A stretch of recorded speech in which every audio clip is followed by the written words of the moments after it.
Chapter 6. Finding your diamond in the rough. Identifying investment property is like dating. You want to make sure you choose wisely because you will be committing time, energy, and money. You'll be putting your heart into the effort and have big dreams of where things may lead. Maybe even a long-term commitment, maybe marriage. Dating just anyone, like targeting any old property, can be a huge time waster and even cost you a lot of money. I speak from experience on both counts. After the last 5 chapters, you can see that choosing wisely involves setting a goal, building your team, and evaluating and focusing on your market. There's a lot of preparation required before you actually select a property. And what you're looking for isn't necessarily the winner of the beauty pageant, but a diamond in the rough. This is the one with the most potential. And potential, as you'll see in later chapters, means bottom line dollars. Time and again, investors start at this stage. They work on finding a property and completely skip the preparation work. This is why the word risk is so often associated with real estate. Selecting the property should come only after you have assembled a team to assist you, decided upon your goal, and done the work of identifying a market or submarket. Never should it come before. It requires a level of trust, but like I always say, trust but verify. By now you've found your market and a submarket or submarkets within it. The next step is finding the property that will achieve your income and profitability goals within your chosen area. This chapter will show you how. To do that, I'll take you through the same steps I use to find property. We'll save evaluation of that property for Chapter 7. This chapter and the one that follows are critical to your success in this business because this book isn't about just buying property, it's about buying property right, for the right price, in the right area, with the right expectation to achieve your goal. This is the only way I buy, and the reason is simple. When you buy right, you spend your days tending a garden rather than digging out rocks. Life is too short. Setting target property parameters. Let's go back to the hypothetical goal of finding an 8-unit property. In the last chapter, we focused our market on the Old Town area of Scottsdale. Now it's time to focus our property parameters. Our goal currently reads, we will acquire one 8-unit property in Old Town Scottsdale within the next 12 months that will generate at least $4,000 of average annual income over the next 5 years. You know what's coming, don't you? We need to get more specific about our 8-unit property. That's a vague term. When I was just starting out in this business, I searched for property myself. Now I hire someone to sift through property that is listed and not listed to find what fits my parameters. You might think that's a luxury only established investors can afford. Not so. The person who works for me is a broker, and he gets paid when he finds a deal that closes. Anyone can afford that kind of help. And helpful it is for both of us. Together we are able to focus our search, hold each other accountable, and improve our chances of success. Now we meet for an hour every week. It's not a huge commitment of time, but it adds a lot of value. For me, it helps a lot to have a precise idea of the kind of property I'm interested in. It saves a lot of time, keeps my broker and me focused, and helps make the work manageable. I am very specific about what I want to consider. For example, we're looking in one market right now for a 150-plus unit community in a good location with high visibility, drive-by traffic on major streets, and constructed after 1988. Even more specifically, I'm looking for owner-managed properties where the owners live out of state and have just 1 or 2 properties in the entire city. These parameters are not arbitrary. I want properties that are of substantial size so we can afford to have a professional property manager on site to handle day-to-day issues. That works well within my company's structure. The year 1988 is important because many properties older than that take a lot of money to bring up to the standard of other apartment buildings in the area. You will find it's normal to replace roofs, paint, install new carpeting, and so forth. But if all the other apartment buildings in the area have washer-dryer hookups and yours doesn't, you will either have to spend lots of money remodeling and updating if possible, or charge below market rents. Neither is a good alternative. See what I mean about knowing your market?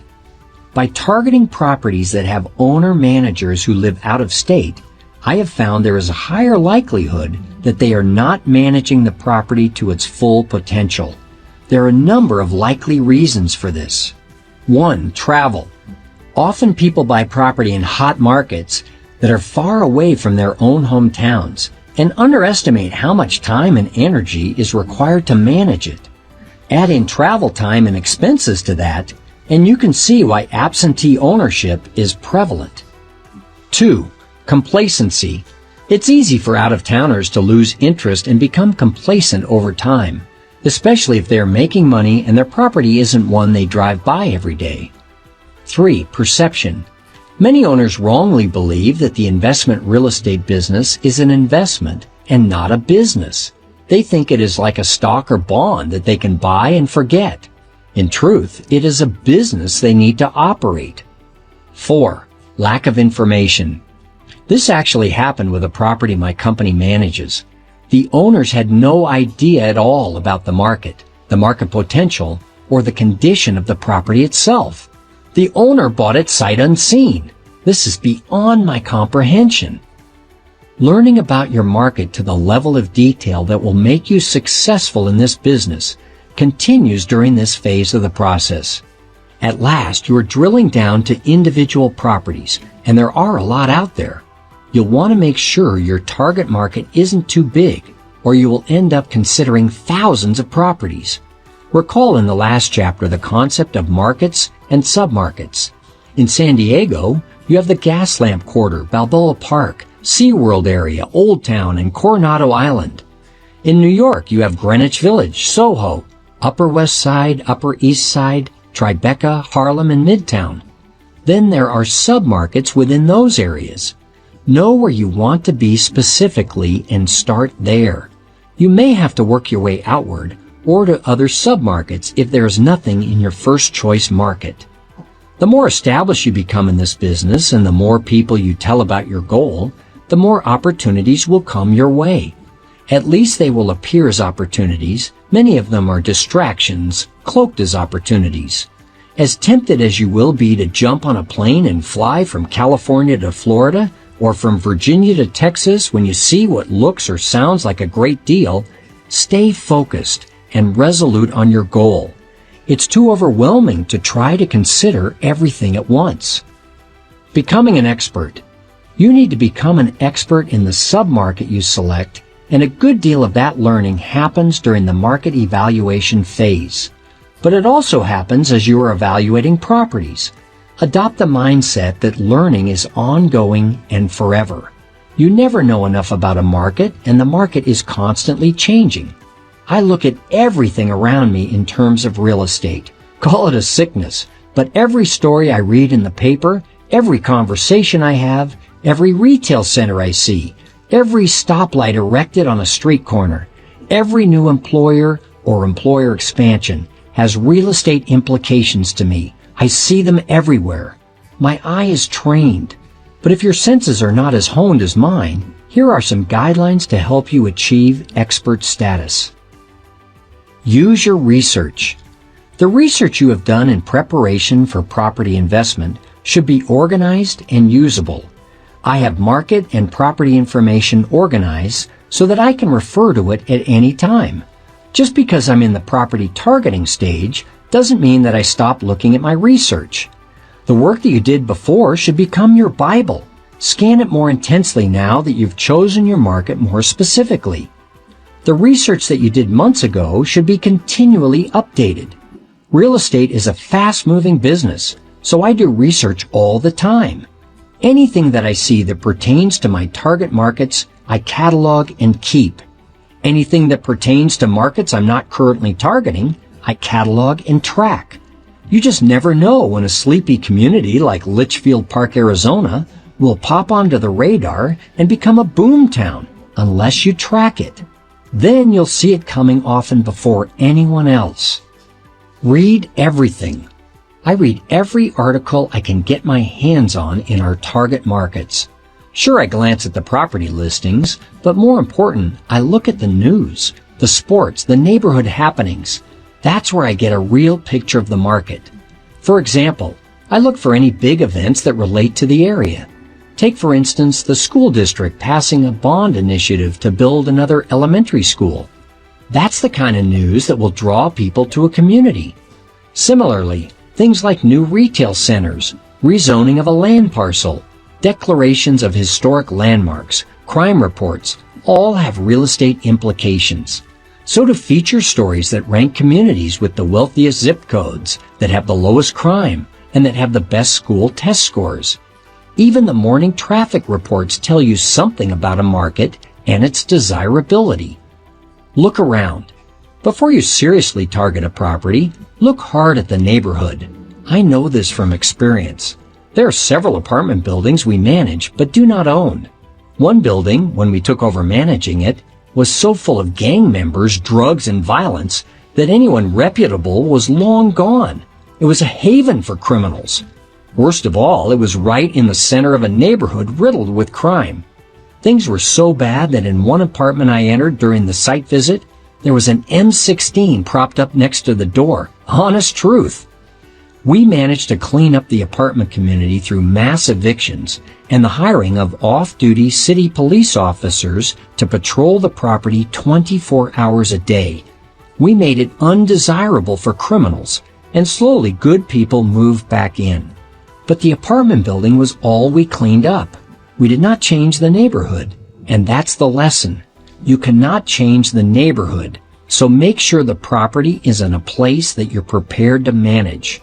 As a reminder, you want to be riding in front of the wave, not creating the wave. There's a difference. Let the hero be Spider-Man. Listen more than you talk. Listen for the word on the street, the buzz. Not just what the news is saying, but rather what people are informally talking about. Shop owners, other apartment owners, neighbors, utility meter readers, cable technicians, mail carriers, UPS carriers, everyone who spends time in the market. Listen to what the insiders on your team are talking about. Listen to where they say they are going next. But don't be fooled by rumors. If you hear something, verify it with your team of experts and others with opinions that matter. I believe in my network, and I make a point of keeping in touch with everyone in it regularly. There are people who I go to lunch with just to listen to what they have to say and find out what they are doing. Eventually, you'll hear about things you'll read in the newspapers weeks later. That's being on the front of the wave. Join a business networking group or trade association. Often you can find groups that meet regularly that have similar goals as you. I'm active in the local Arizona Multi-Housing Association, the National Multi-Housing Council, the Urban Land Institute, as well as the National Apartment Association and the Institute of Real Estate Management. These are good places to meet people who might be valuable additions to my team, to find people I may want to hire, and to stay on top of issues that could affect my investments. Search on your own or hire out. You can do all this pavement pounding yourself, and it's probably a good idea, regardless of which path you choose, to hire or not to hire. For one, you'll be smarter about the property you inevitably purchase, and two, it will make you a better judge of properties presented to you by the broker you hire. But hiring this service out has its benefits. Brokers will help you find property in your market and will do it on a 100% commission basis. That's what they do. When you close the sale, a commission is paid, often by the seller. First, brokers tend to specialize in their markets, so choose one who is a specialist in your target market. If you make a good selection, your broker can be a wealth of information to you. They know the new retail stores that are coming into town, the new roads and highway projects, even employers who are expanding or downsizing. Second, brokers save you a lot of time. They will be able to find property quickly and present you with choices. Third, brokers can make calls to property owners for you, so you can cover more ground. You probably won't strike a deal on the first call or even the 10th call. Finally, and this is a big benefit, there are no upfront costs to you. If you choose to hire a broker, make sure you have a person you trust and that he or she matches your high degree of integrity. As with everything, there are good brokers and bad brokers. A good broker will be focused on building a relationship with you long term versus working to obtain a commission. Good brokers really do know what's going on in the market. Moreover, they are known for knowing what's going on in the market. They are quoted in the paper. They are active in the community. Good brokers communicate with you often via letters and email. They are proactive in the way they do business with you by following up on the details. They are usually the top producers in the market. Remember, trust but verify. The hardest road is the one you travel alone. No man is an island. Nothing is for sale. After weeks of narrowing your market, defining your submarket, learning everything there is to know, and talking with business leaders in the community, your broker gives you the bad news. There's nothing for sale that meets your criteria. So now what do? Should you move on? Start looking in another part of town? Wait until something suitable comes on the market? Of course not. You simply make a move to buy a property that isn't technically for sale. Oftentimes, when a property is listed, it's too late. By that point, you're competing with other prospective buyers and working with a seller who has established a purchase price that he or she may want to stick to. When I see a wave worth riding in a particular area, I don't wait for the for sale sign to get plunked into the ground. I go for it. Often the for sale sign never makes it in the ground because other people recognize the trend before you did and beat you to it. The issue here is about real estate and buying it right. It's not about whether the property is for sale or not. You've heard the saying, everything is for sale for the right price. Well, the same is true here. Many of the properties we purchased, all since early 2002, were not listed for sale. They were all acquired by making the first move and contacting the owner. So how do you do that? Contacting the owner. When you begin working in the investment real estate industry, you'll quickly realize there is no privacy in this world. I mean it. In less than 10 minutes on the internet, I can find the value of the house you are living in, how many square feet, how many bedrooms and baths, what you paid for it and when, what it looks like, where it's located, and in many cases see an actual aerial photograph of it taken by a satellite camera. Does that surprise you? Well, you won't be surprised for long because this is exactly the type of information you'll be pulling off the internet yourself as you investigate properties. Everything I just mentioned is a matter of public record. None of the sources to find this information are illegal or shady. In fact, most of them are from government agencies. My point here is simply, if I can find out that information about your house, you can find it out about any building you're interested in purchasing. That includes the name, address, and phone number of the owner. That's one easy way to find out information about a property, and you're always better off knowing as much as you can. You can also take the direct approach and ask residents, the property manager, real estate brokers who work in the area, the tax assessor's office, and title companies. Sometimes as you look for the owners of a property, you'll discover it is owned by a corporation, not a person. Don't let that stop you. Call the Corporation Commission in your state, and you'll be able to get the names, addresses, and phone numbers of the corporation officers. Nothing is secret. Once you have enough facts about the property, you'll want to call the owner. This is the best way to find out more about a property and see if the owner would entertain an offer. Making the phone call can be scary at first, but not if you are honest from the get-go. There's no need to tap dance. Just ask the question and be prepared for rejection. To help you through the first discussion with a property owner, I've set up a sample conversation for you to consider. The owner says, "Hello?" And then you say, "Hello, my name is John Smith. Are you the owner of the property at 123 Elm Street?" At this point, the owner is thinking you're a mortgage broker trying to get him to refinance. He'll want to hang up.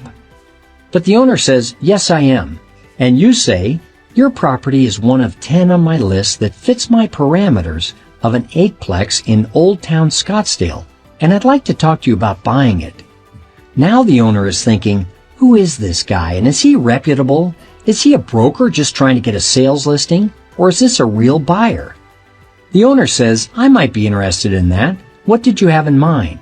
Then you say, the first thing is, I'm not a broker looking for a listing, and I'd like to say that everything we talk about here is confidential, and I'm prepared to send you a confidentiality agreement.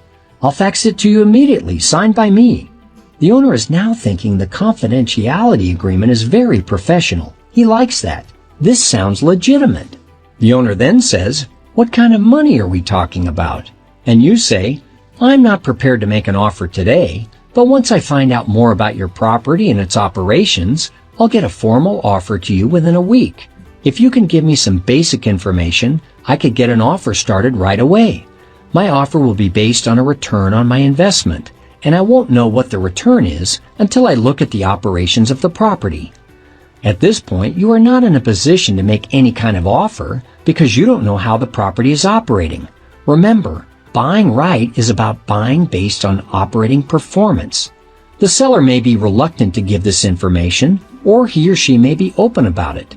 You must make the owner understand that he or she is risking nothing by giving you this information, and that he won't ever get an offer unless he does. The owner then says, what kind of information do you need? And you say, for starters, I'll need the rent roll, which is a listing of the units and how much money they rent for, and your current occupancy. I'll also need your operating expenses. The rent roll and current occupancy rate are the two key indicators of how a property is operating. These two pieces of information are critical to establishing the purchase price, as we'll discuss in the next chapter. You will likely find you are educating the seller here and helping him determine what the property is really worth. The owner may say, I don't want to send you that information. To which you say, okay, I can make you an offer without this information, but unless I know how the property is operating, the offer may change dramatically should we decide to go forward, and I will see this information during the buying process. I'd rather be informed now and provide you a reasonable offer right up front. If nothing else, you'll get an assessment of how much your property is worth. I'd rather not have to renegotiate further down the line. The owner needs to understand that there's no risk here. This is information you'll need to know sooner or later, and sooner is better. As we'll hear in the next chapter, you'll review the property operations in detail before you buy anything, so there's no point in keeping this information secret. The owner then says, tell me a little about you and your company. To which you say, we are a real estate investment company in town and are looking for properties in this 1-mile area near the Old Town Scottsdale Center. With the right information, we are prepared to make an offer within 1 week. If the owner asks you about your company, be prepared with your 30-second speech about your company. The owner at this point may want to have one more credibility check. The idea here is to make sure he or she knows you are professional and credible, and that you mean business. You must demonstrate that you are capable of pulling off the deal and that you are decisive about what you want. The owner then may say, that sounds fine, I'll get you the information you need. You say, to summarize then, you're going to get me the rent roll and the occupancy and operating expenses by tomorrow morning. I'm going to send you my confidentiality agreement immediately, and I'm going to send you my offer letter within a week of receiving your information. To conclude the call, restate the action items and set up the deliverable dates. The owner then probably says, I'll look forward to hearing from you. Thank you and goodbye. And then you say, great, I'll get back to you. Thank you for your time. Goodbye. Conclude the call on a cordial, optimistic note. If the seller is not interested, the owner will say, no, I'm not interested. And then you say, I see. Can I send you my information and keep in touch? And please call me if you reconsider. In the event of a rejection, don't burn the bridge. Many of the properties I own today were originally owned by people who were not interested in selling at first. Stay in contact with these people and call once a quarter. Put them on your mailing list. Contacting the owner can be easy, provided you steer the conversation in the direction just demonstrated. The goal with the first phone call is to try and educate the seller and build a relationship.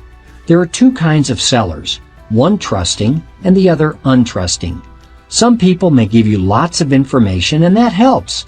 Others may be secretive and not want to divulge anything. Either way, keep accurate notes of everything stated because what is stated in this conversation is highly material to any future negotiations. Learning and networking. Whether your first contact with a property owner leads to an eventual purchase or not is not that important. The whole exercise is worth the practice and the learning that can only come from doing. I find no matter how much I think I know about a market, I always come away from conversations with property owners knowing more than I did before. You'll be surprised at how quickly you will come to know a market or submarket by talking to property owners within it. As a side benefit, I also know I've established another network of people for future leads. I've found several properties this way. One building I now own came my way from a property owner who didn't want to sell the building I initially contacted him about. Instead, we ended up doing a deal on another property a few miles away. This happens often. This whole process is about becoming an expert, putting out feelers, and getting some action going. So don't be discouraged if your first calls are rejections. It's like fishing. You put a worm on the hook, cast it out, and see what comes back. Eventually one or two will bite, and then the real action begins. And that's the focus of our next chapter, determining the initial valuation of the property. Chapter 6 Action Steps. Narrow your target property parameters further based on your initial review of properties in your targeted submarket. Find out everything you can about the properties in your targeted submarket. Use your team to help you get specifics on every property.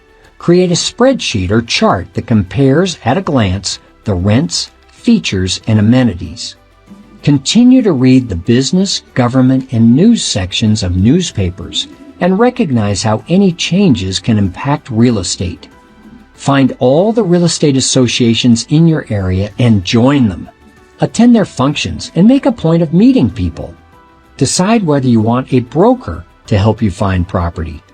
Locate and target a few properties you may be interested in buying.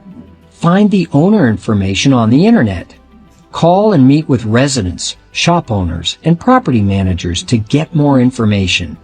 And after listening to the next chapter, get ready to make your first phone calls. Chapter 6 of the book emphasizes the importance of treating the process of identifying investment properties like dating. It draws a parallel between choosing a property and choosing a partner, highlighting the commitment of time, energy, and money involved. The author stresses the need for careful consideration to avoid wasting time and incurring unnecessary costs. The chapter outlines the essential steps involved in making a wise investment decision, emphasizing the significance of preparation. It discusses the importance of setting a goal, building a reliable team, and thoroughly evaluating the market before selecting a property. The author suggests that the focus should not be solely on finding the most visually appealing property, but rather on identifying a diamond in the rough, a property with the most potential for bottom-line profitability. The author shares personal experiences to underscore the common mistake investors make by skipping the preparation work and jumping directly into finding a property. The chapter encourages investors to understand that selecting a property should only come after assembling a trustworthy team, defining goals, and conducting thorough market research. The mantra, "Trust but verify," is highlighted as a guiding principle in the process. The chapter concludes by emphasizing the critical nature of the steps covered, indicating that success in real estate investment is not just about buying a property but about buying it right. Buying right involves considering factors such as the right price, the right location, and realistic expectations to achieve the defined goals. The metaphor of tending a garden rather than digging out rocks is used to illustrate that buying right leads to a smoother and more enjoyable experience in the real estate business. Overall, the chapter sets the stage for the subsequent discussion on finding and evaluating properties in the following chapters. The focus shifts from identifying the target market to refining the criteria for the desired property within that market. The author emphasizes the importance of specifying property parameters to streamline the search process and increase the chances of success. The initial goal is to acquire an 8-unit property in Old Town Scottsdale within the next 12 months, generating a minimum of $4,000 in average annual income over the next 5 years. The author highlights the need to move beyond the vague term 8-unit property and stresses the benefits of enlisting the help of a broker to sift through listed and unlisted properties that fit the defined parameters. Contrary to the belief that such assistance is a luxury for established investors, the author argues that anyone can afford this kind of help, as the broker gets paid upon closing a deal. The author shares personal experience, explaining the collaborative effort with a broker to narrow down the search, maintain accountability, and increase the likelihood of success. Regular weekly meetings help in staying focused and adding value without requiring a significant time commitment. The narrative underscores the author's preference for having a precise idea of the desired property characteristics, such as a 150-plus unit community in a specific market with particular attributes like high visibility, drive-by traffic, and construction after 1988. Specific criteria, such as owner-managed properties with out-of-state owners having just 1 or 2 properties in the city, are outlined. These parameters are not arbitrary. They are chosen to ensure that the properties are of substantial size, allowing for a professional property manager on site to handle day-to-day issues, aligning with the company's structure. The significance of the year 1988 is explained, as properties older than that might require substantial investment to meet the standards of other buildings in the area. The chapter emphasizes the need for this level of specificity to save time, maintain focus, and manage the workload effectively. The author concludes by emphasizing the importance of knowing the market to make informed decisions, citing examples of potential pitfalls if certain property features do not align with market expectations. The author discusses a targeted approach to real estate investment by focusing on properties owned by individuals who live out of state. The rationale behind this strategy is the higher likelihood that absentee owners may not be managing their properties to their full potential. Several reasons are identified for this phenomenon. Travel. Property owners often buy in distant, hot markets, underestimating the time and energy required for effective management. The challenges of travel further contribute to absentee ownership. Complacency. Out-of-town owners may lose interest and become complacent over time, especially if the property is profitable and not regularly observed. Perception. Many owners mistakenly view real estate as a passive investment, akin to stocks or bonds, neglecting the fact that it requires active management as a business. Lack of information. Some owners, as exemplified by a property managed by the author's company, may lack crucial information about the market, potential, and condition of the property itself, sometimes buying sight unseen.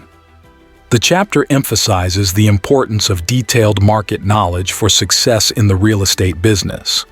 The author advises against targeting an excessively large market, promoting the understanding of specific markets and submarkets. Examples include various neighborhoods in cities like San Diego and New York, each with its unique dynamics. The author also stresses the need for focus and resilience in the face of potential distractions, masquerading as opportunities. As one progresses in the real estate business, the network and reputation built will attract more opportunities, though discernment is crucial to distinguish genuine opportunities from mere distractions.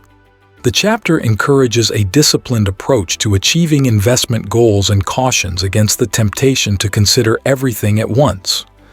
Becoming an expert, the author emphasizes the importance of continuously learning and becoming an expert in the chosen real estate submarket. The learning process is ongoing, happening during market evaluation and property assessment. The author suggests adopting a mindset that acknowledges the perpetual need for knowledge, as real estate markets are constantly evolving. The author personally views everything through the lens of real estate, recognizing implications in news stories, conversations, retail centers, and even everyday observations like stoplights. The ability to identify real estate opportunities becomes second nature. To achieve expert status, the author provides guidelines. Use your research. The research conducted during property investment preparation should be well organized and regularly updated. Even in the property targeting stage, continuous scrutiny of the research is essential. The initial work becomes a reference Bible, and its relevance intensifies after narrowing down the target market. Read everything. Reading newspapers in the target markets is crucial. Beyond property listings, the author emphasizes the importance of understanding the broader context by delving into news, sports, and neighborhood happenings.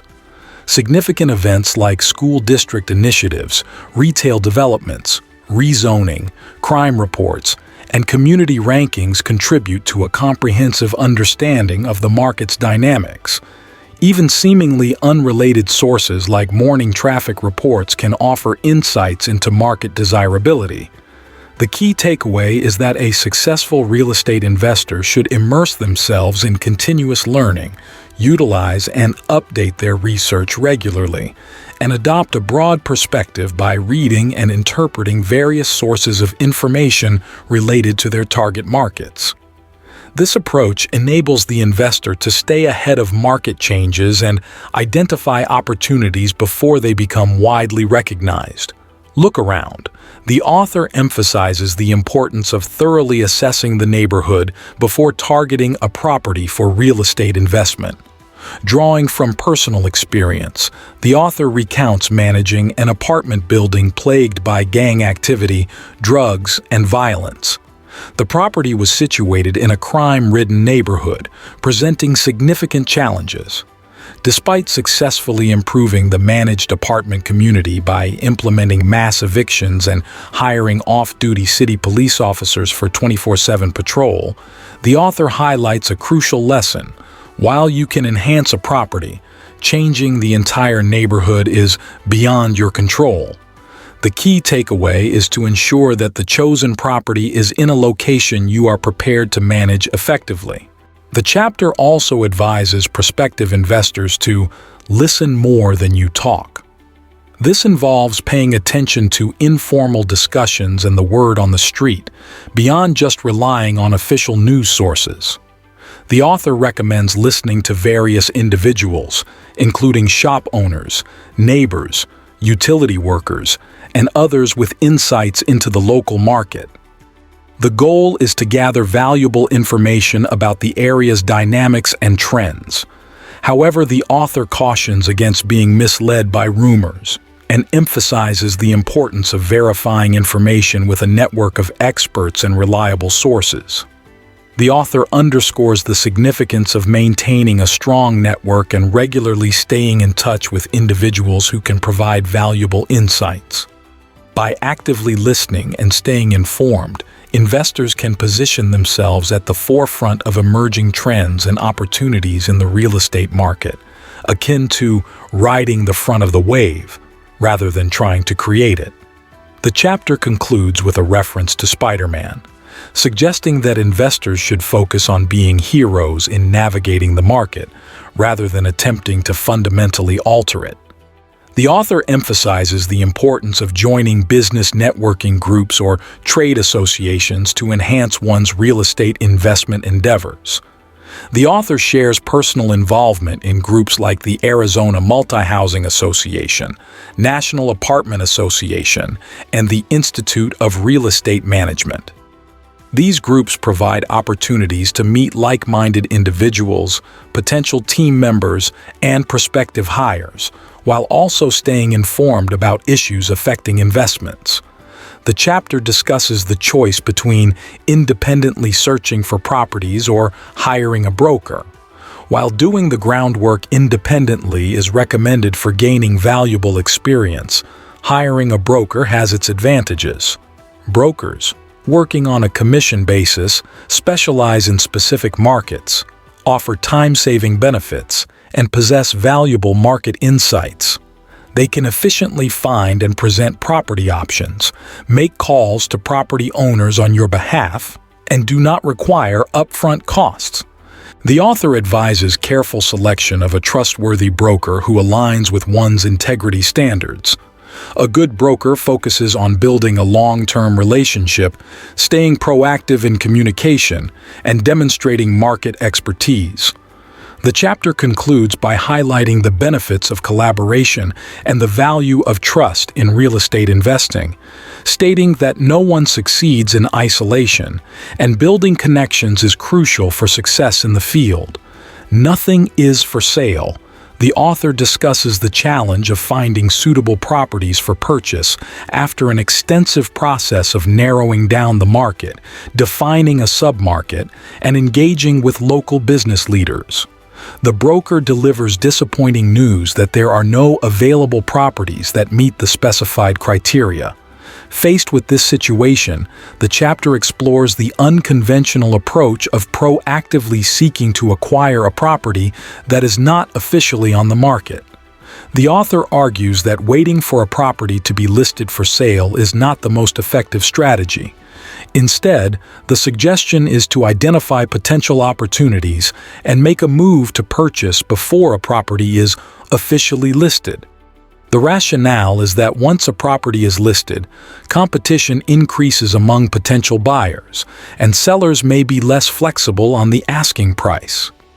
The author emphasizes the importance of recognizing market trends and acting swiftly to secure a property before it becomes widely known or competitive.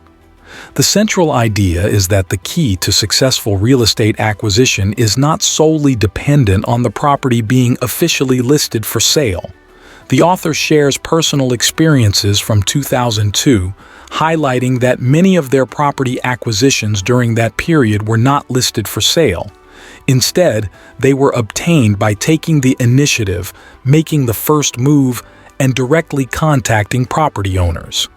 In essence, the chapter advocates for a proactive and strategic approach to real estate acquisition, focusing on identifying opportunities and making direct contact with property owners, rather than relying solely on properties officially listed for sale. The underlying principle is that everything is potentially for sale at the right price, and success in real estate involves recognizing and seizing opportunities before they become widely known or competitive. Ken McElroy discusses the importance of contacting property owners when working in the investment real estate industry.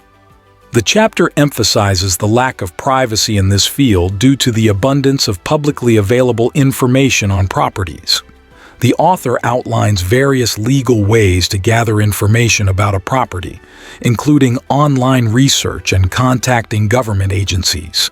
The chapter highlights the significance of knowing as much as possible about a property before making an investment decision.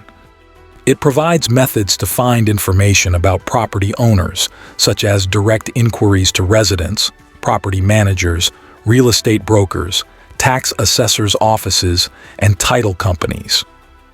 To assist readers in initiating contact with property owners, the author offers a table outlining a typical conversation with an owner.